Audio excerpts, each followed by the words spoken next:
My name is Tim Evavold, and I'm the Director of Automotive at Covisint. And is this the first time you're at the CTS, or are you kind of a veteran to this show? Yeah, I guess I classify as a veteran. Yeah, we work at CTS here and then also in their big show in Detroit in June. Okay. Yeah. And, well, even though that you're a veteran, what is your expectation, especially for this year and this show for Las Vegas? Well, what I'm seeing, and it's actually a really exciting time because there's been quite a few announcements, and I'm sure there's going to be even more about more capability in connected vehicle, but beyond that, all of the ride-sharing announcements that have been coming out, autonomous driving, and then realization that there's a multimodal transportation issue that needs to be solved.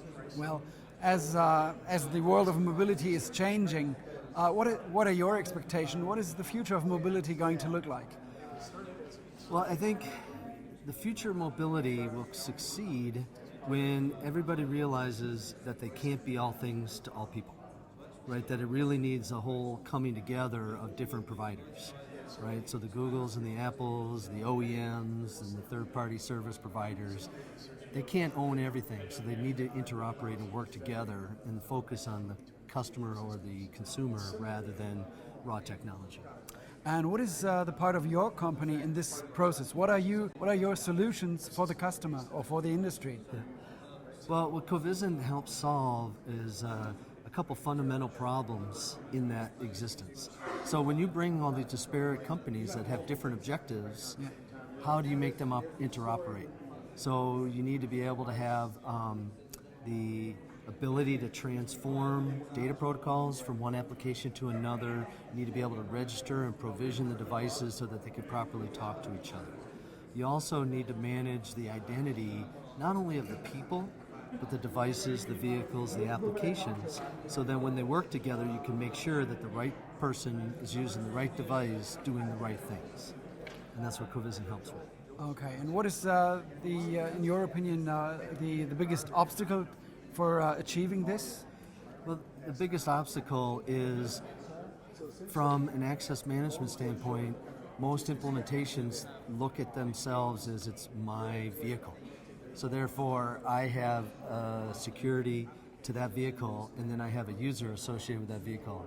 That works fine if you only have one user and one vehicle.